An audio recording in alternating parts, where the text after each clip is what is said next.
In the previous videos, I showed you how to add graphics, text, images, and those are pretty much the basic functions to creating the simplest glog. Even with the simplest glog, you see you have some pretty awesome things that you can do as far as adding graphics with animation and different kinds of stickers or titles or images. And with that type of glog, you can pretty much print it out, or you can go ahead on and post it somewhere else on another site, or have a link to that site, to the glog somewhere else on another site. So pretty much those are the basic features of a glog.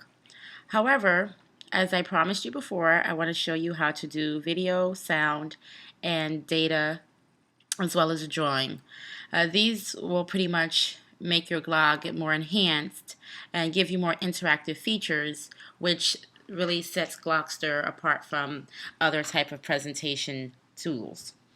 We're going to get started by clicking on video. Oh, but before I do that, I want to stress how it is very important to get your media, such as the video and the sound, and your data, get those set before you actually want to start putting them here on the glog.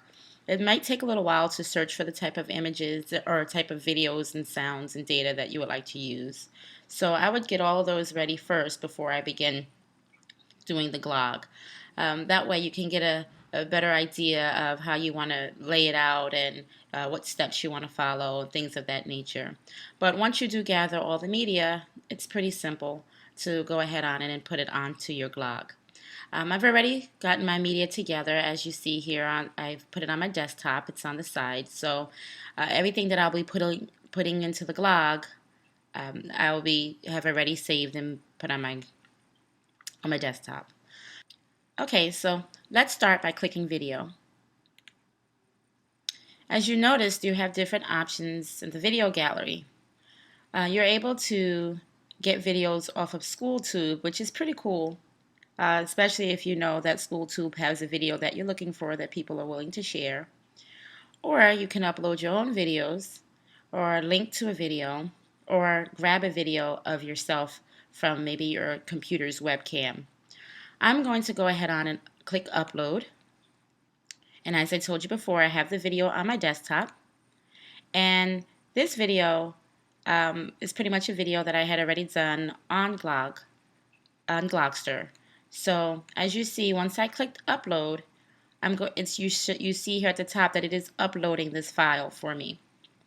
It might take a little while. So while it's uploading, I'm going to click on players, because you need a player to play your video. And as with anything else that you choose from the magnet toolbar, you have different options, and you get to go through and pick the one that you find that will be the best for you. So let's see. How does that look? I think I like that. So I'm going to go ahead on and stay with that player. While my media is uploading, I'm going to just have to wait for the video to upload, but that is the player that I want to use.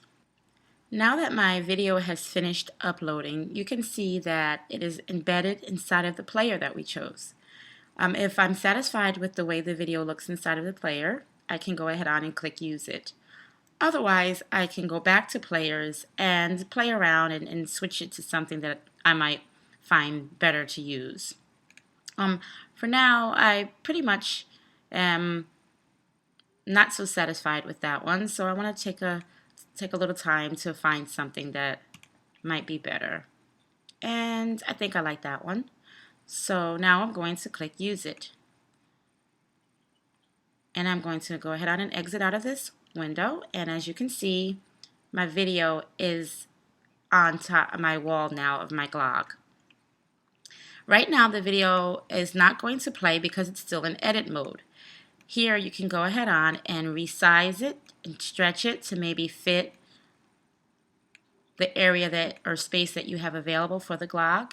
Again, you can rotate it as with anything else that you put on the wall. And once you're satisfied, you can click off of it or click exit, and your video should be now posted on your glog's wall.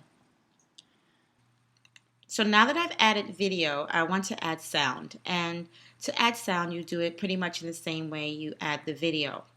When you click on sound, you notice that you have the same options that you did for video. You can either upload it from the computer, link to it from someplace else, or grab it off of your computer's microphone.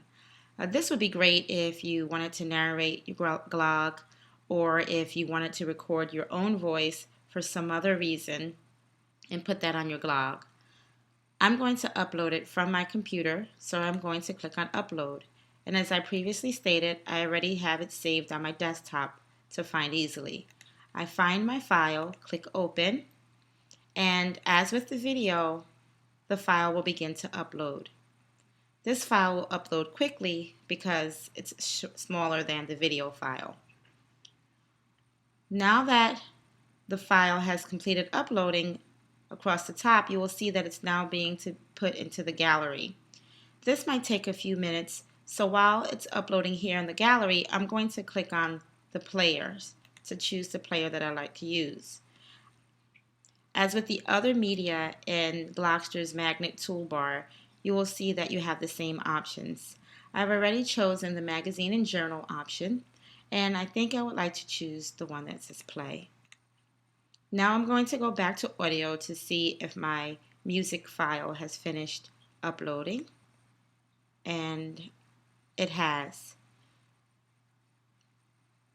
But I'm going to go ahead and click on it, but I noticed that's not the player that I picked, so I have to go back to add player, choose the one I want, and my file should now be in this player.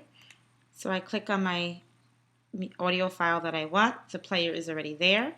I click use it. It will now send the player with my music in it to the wall. Now as you see here, this comes out pretty large. If you want to leave it that large, fine. I don't want that to be a focal point for my glog right now, so I'm going to shrink it a little bit. And I'm going to put it off to the side. And as you see, it's going behind the toolbar. You can always move the toolbar, remove the toolbar by clicking here on this arrow if you want to get a better view. Or you can have the option of previewing your glog, which I will show you here at the top, by clicking on preview. I will click on preview in a second after I work on the drawing tool. That way I can make sure that my video file plays as well as the audio file that I've chosen. So we'll be previewing the glog a little later. Data is pretty much anything that you can use, like a screenshot or Word document, or maybe if you have a PowerPoint that you want to attach to this, or some sort of spreadsheet or graph. You'll go to data and upload it into your gallery. So as you see, there's no categories that are preset because this data is data that you would bring into the gallery here. So I'm going to upload a document, a Google document, by clicking on upload. And as I told you before, I already had all of my documents here. And I'm going to double click to go ahead on and upload it. And it's going to upload the same way as the video and the sound. Now you see that I have put a data in there and I have data that I had there before. So I'm actually going to use both of them. So I'm going to click on it, click use it, and it's going to prompt you with this message saying the file added as attachment to this glog. Just go ahead on and click OK. And then I'm also going to click this one, use it, and click OK. Now notice there's no images. The reason being is because these media or this data is being added as an attachment. And if you scroll to the bottom, you will see the little paper clip. This paper clip will allow you to click on it and download the attachment. You'll be able to view the attachment that way. So if I click on it, it's going to go ahead on and download it, and it's going to show you what's attached there. So it doesn't embed it on top of the glog the way the video has and the way the sound has, but you do have the option of still having that available. So If you feel that you need to add maybe a bibliography to help your child to add a bibliography to their blog, or some sort of references sheet, or depending on maybe the teacher is asking for notes or something of that sort that was typed up in some other program, you can always attach it to the blog. Okay, but it just won't be a part of what you see on the wall. So that's adding data. Finally, the last step is to add a drawing. And drawing is pretty much like a sketch pad. So if you click on draw, you will see that I've previously drawn these somewhat of circles, I guess. I've previously drawn these circles for other blogs that I have created. To draw something else, you can go ahead on and click draw, and you will be pretty much given a blank canvas such as this. You get to choose the color by clicking on the color palette. Pick the color that you find that you would like to use, and I'll click purple. And you can also adjust the width of your stroke and the stroke alpha. Click apply. Then you will use your mouse as you would a pen or a marker or a paintbrush, and you can draw things like an arrow. Or if you need to draw some other sort of symbol, or write some words in your own writing, maybe you can draw your signature, or maybe you can draw a specific set of directions. You draw whatever you like, and then you click OK. That drawing will now appear in your gallery.